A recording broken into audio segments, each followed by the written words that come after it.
ऐसे लोगों को आप क्यों कुछ नहीं कहते जो अतीक अहमद के शहीद अतीक अहमद को अमर होने का? मैंने क्या कहा? मैंने कहा वो गलत है ना। मैंने कहा गलत है। मैंने तो नहीं कहा कि भैया उनको पद्म भूषण दे दो। मैंने बोला, मैंने एक भी वीडियो में वो गलत है भाई। शहीद का नारा तुम क्यों लगा रहे हो? उसके साथ गलत हुआ, उसके साथ में खड़े हो जाओ कि भारतीय जनता पार्टी। खुद से क्यों नहीं बोलते? मैं तो बोल तो रहा हूँ, और कैसे बोलूँ महाराज? हो कि जिसने कब्र पर तिरंगा रखा, जिसने देखिए ये मेरा पर्सनल मैटर है। अतीक अहमद को अमर होने की बात कही, जिसने अतीक अहमद को भारत रत्न दिलाने की बात कही, वो गलत है या सही? देखिए रामचरितमानस कहता है, जाकी रही भावना जैसे प्रभु मूर्ति देखी तिन तैसे।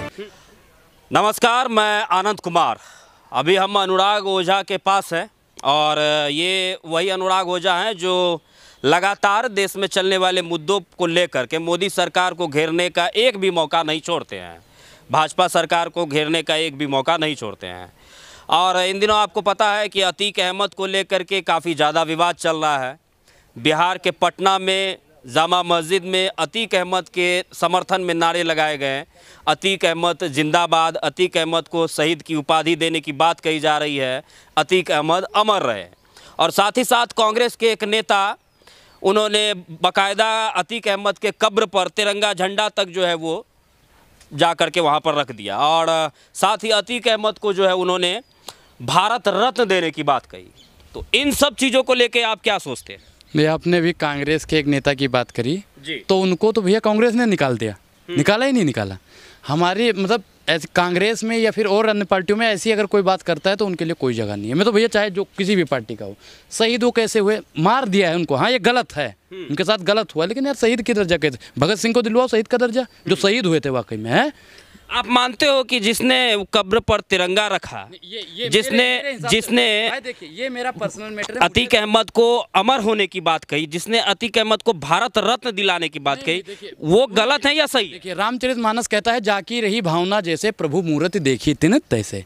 भाई मुझे कोई गोली मार के चला जाए, ठीक, और जो मुझे मानने वाले होंगे वो तो कहेंगे ना अनुराग अमर रहे, अनुराग जिंदाबाद, अनुराग शहीद हुआ, कहेंगे ना। भाई मैं उस पर टिप्पणी नहीं करना चाहता, मैं उस पर टिप्पणी नहीं करना चाहता। जाकी रही भावना जैसे मैंने बोल दिया लोगों की। लेकिन यही अतीक अहमद का जब हत्या हो गया, जब अतीक अहमद के बेटे का इनकाउंटर हो गया, तो उस पर आप टिप्पणी फिर करते हैं? एक चीज़ बताइए, 5 बार का एमएलए, एक बार रहा सांसद, जिसने सुप्रीम कोर्ट से सिक्योरिटी मांगी और सुप्रीम कोर्ट ने उसे सिक्योरिटी ना दी। काहे नहीं दी महाराज? जो तो एमएलए था, सांसद था, और अगर वो गलत था तो कोर्ट सजा दे देती ना उसे। हैं, क्या जरूरत थी तुमको बदमाश बना देने की? जी किसने बदमाश बनाया? सरकार ने बदमाश बना दिया। सरकार की कमजोरी, सरकार ने पहले ही कहा था। योगी आदित्यनाथ ने थोड़ी ना गोली चलाया है। योगी आदित्यनाथ जी वहाँ पे जाते गोली चलाने के लिए? उन्होंने तो पहले ही कह दिया था मिट्टी में मिला देंगे जी, मिट्टी में मिला देंगे। मतलब क्या था उनका?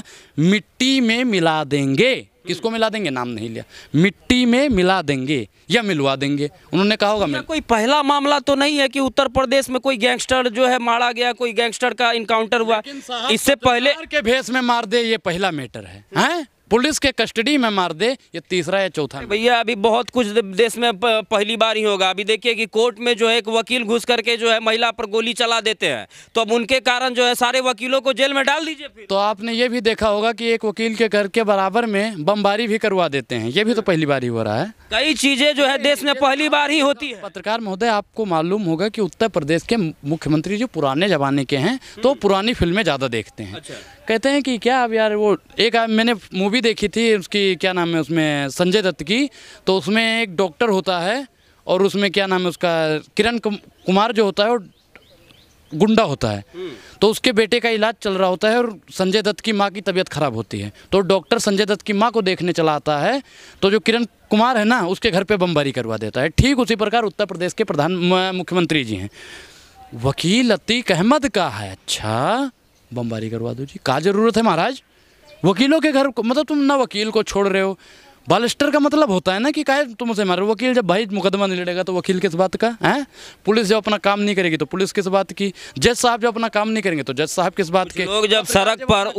कुछ लोग जब सड़क पे उतर के हिंदू राष्ट्र की बात कहते हैं तो आप उनके विरोध में खड़े हो जाते हैं कि नहीं, भारत जो है वो एक सेकुलर देश है और यहाँ पर जो है वो हिंदू राष्ट्र की बात नहीं होनी चाहिए। फिर ऐसे लोगों के ऊपर में आप क्यों नहीं कुछ कहते हैं? जो लोग अतीक अहमद, मेरी सवाल का जवाब दीजिए, ऐसे लोगों को आप क्यों कुछ नहीं कहते जो अतीक अहमद के शहीद, अतीक अहमद को जो अमर होने का मैंने क्या कहा? मैंने कहा वो गलत है ना। मैंने कहा गलत है। मैंने तो नहीं कहा कि भैया उनको पद्म भूषण दे दो। मैंने बोला, मैंने एक भी वीडियो में, वो गलत है भाई। शहीद का नारा तुम क्यों लगा रहे हो? उसके साथ गलत हुआ, उसके साथ में खड़े हो जाओ कि भारतीय जनता पार्टी। खुद से क्यों नहीं बोलते हैं? मैं तो बोल तो रहा हूँ, और कैसे बोलूँ महाराज? कोई दूसरी भाषा में बोलूँ, या मोदी जी की भाषा में बोलूँ, या रूपका लियाकत की भाषा में बोलूँ, या सुधीर चौधरी की भाषा में बोलूँ? किसकी भाषा में बोलूँ? मैं तो अपनी ही भाषा में बोल रहा हूँ ना कि उसके साथ गलत हुआ। और जितने भी लोग आज शहीद का नारा लगा रहे हैं, उनको भी यही कहना चाहिए कि उत्तर प्रदेश की प्रशासन भ्रष्ट प्रशासन है, जिसकी कस्टडी में कभी उमेश पाल मार दिया जाता है, कभी अतीक अहमद मार दिया जाता है, कभी कमलेश्वर तिवारी मार दिया जाता है, कभी कोई मार दिया जाता है। ये कहीं ना कहीं प्रशासन की कमजोरी है। सपा के नेता अखिलेश यादव हो या फिर अन्य विपक्षी दल के नेता हो, राहुल गांधी हो, ये तमाम लोग जो है वो विवादित टिप्पणी जो है वो ये तमाम लोग जो है मतलब कि ट्विटर पे ट्वीट करते हैं कि अतीक अहमद के मारे जाने के बाद। लेकिन आज 5 सेना जो है वो शहीद हो गए, 5 जवान शहीद हो गए। इन पर कोई किसी ने टिप्पणी नहीं की, इन पर किसी ने ट्वीट नहीं किया। कांग्रेस का जाके ट्वीट, ने क्यों नहीं? कांग्रेस का ट्वीट दिया, उनसे पूछे ना, अखिलेश यादव से पूछा। अखिलेश यादव ने अगर ट्वीट नहीं किया है अभी तक तो गलत है। अगर अभी तक नहीं किया है तो गलत है। भारतीय जनता पार्टी तो डकार ही नहीं ले रही। उससे पूछिए ना, गृह मंत्री किसके हैं? जयशाह के पापा हैं। अब जयशाह के पापा से पूछा काहे नहीं ट्वीट किया है? हैं? बोलिए, पूछोगे जयशाह के। वो तो तैयारी में लगे हुए होंगे कि फिर से जो है भीतर घुस के मारेंगे। फोन आया था आपके पास? फोन आया? ऐसा ही तो हो रहा। जयशाह के पापा का फोन आया था आपके पास कि हम जी तैयारी में लगे हैं। आनंद कुमार जी, आप जाके वहाँ पे ऐसे बरगलिया देना, हम तैयारी में लगे हुए हैं, ऐसे ही गुमराह करते हैं। आतंकियों को जो है वो मोदी सरकार वैसे भी बख्शने के मूड में नहीं है। अच्छा, ये आप देख ही रहे। आतंकियों को बख्शने के मूड में नहीं है।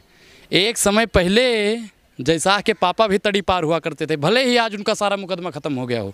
एक समय पे माननीय मुख्यमंत्री जी उत्तर प्रदेश के, वो भी ऐसे ही हुआ करते थे। आज भले ही उनके ऊपर का सारा मुकदमा हटा दिया गया हो। एक समय पर प्रधानमंत्री जी भी ऐसे ही हुआ करते थे, भले ही उनका सारा मुकदमा हटा दिया। अगर वही ठोक दो वाला सिस्टम होता ना माननीय, तो महाराज ये तीनों नहीं होते और ना ही आपकी पत्रकारिता होती है। आप किसके लिए काम करते हैं पता ही नहीं चलता। आज जो 5 जवान शहीद हुए हैं कल, इनको लेकर के आप क्या? मेरी भावपूर्ण श्रद्धांजलि है और सत नमन है। सेना महाराज जब शहीद होती है ना तो पूरा रूह कांप जाता है, रूह, समझ रहे हो ना? जयशाह को भेजेंगे कभी लड़ने के लिए? 4 साल के लिए अग्निवीर को मैं लाऊंगा इसमें बोल। आखिर इनके लिए कोई सड़क पर उतर के क्यों नहीं नारेबाजी लगा रहे हैं? वही, अरे साहब वही तो हम कह रहे हैं कि यही तो बेईमानी है, यही तो बेईमानी है। जब माननीय प्रधानमंत्री जी, माननीय गृह मंत्री जी, माननीय रक्षा मंत्री जी, माननीय वित्त मंत्री जी, माननीय महिला विकास मंत्री, जितने भी मंत्री हैं, कोई ट्वीट नहीं कर रहा है महाराज, तो उनके लिए कोई रोड पे उतरेगा? अरे हम तो बोल रहे हैं मोदी जी, आप में अगर शर्म लिहाज थोड़ी बची भी है तो ट्वीट कर दीजिए, आज ही कर दीजिए। कुछ बची है? कुछ नहीं बचा है उनमें। ऐसे लोगों को क्या कहेंगे जो अतीक अहमद के लिए नारा लगाते हैं और ये सेना के जवानों के नाम पर चुपचाप सो जाते हैं? नहीं, देखिए, सेना के साथ रहो, अतीक अहमद के साथ गलत हुआ है, इस बात पे आप बोलिए कि उत्तर प्रदेश की प्रशासन भ्रष्ट हो चुकी है। ये माननीय मुख्यमंत्री जी की एक बहुत बड़ी नाकामयाबी है और उत्तर प्रदेश के मुख्यमंत्री जी को इस्तीफा दे देना चाहिए, क्योंकि जिससे मठ ना सुधरा हो सर, वो उत्तर प्रदेश नहीं सुधर। फिर नीतीश कुमार को लेके भी कुछ कह ही दीजिए। क्या नीतीश कुमार? जिनके राज में इस प्रकार से नारेबाजी लगाई जा रही है। नारे देखो, मैंने क्या कहा कि नारे, देखिए एक चीज़ बताइए, मुसलमान भाइयों ने लगाया। अब एक चीज़ बताइए भाई, जाके पाँव न रहा विवाही तेका जाने पीर पर आई हैं, जिसके धर्म के, जिसके लोगों को ऐसे फालतू में मार दिया जाएगा, ठोक दो। एक चीज़, आप उनको अशफाकुल्ला खान को जानते हो? उनके लिए वो शहीद हो गए। सुनो यार, सुनोगे? अशफाकुल्ला खान को जानते हो? पूरा देश जान रहा है। कौन है वो? पूरा देश जान रहा है। जानते हो? राम प्रसाद बिस्मिल के जानते हो? पूरा देश जान रहा है। दोनों एक साथ फांसी पे चढ़ गए थे। हैं? वहाँ पे हिंदू मुसलमान नहीं था, यहाँ पे हिंदू मुसलमान किया जा रहा है, हिंदू मुसलमान के नाम पे मारा जा रहा है। ये गलत है। तो सिस्टम से हमें लड़ना चाहिए। मैं किसी को मतलब ऐसे कि नहीं वो अमर रहे, फलाना अमर रहे, धमा करे, ये गलत है। सेना हमारी अमर थी, अमर है, अमर रहेगी, और भगत सिंह को शहीद का दर्जा दिलवाइए।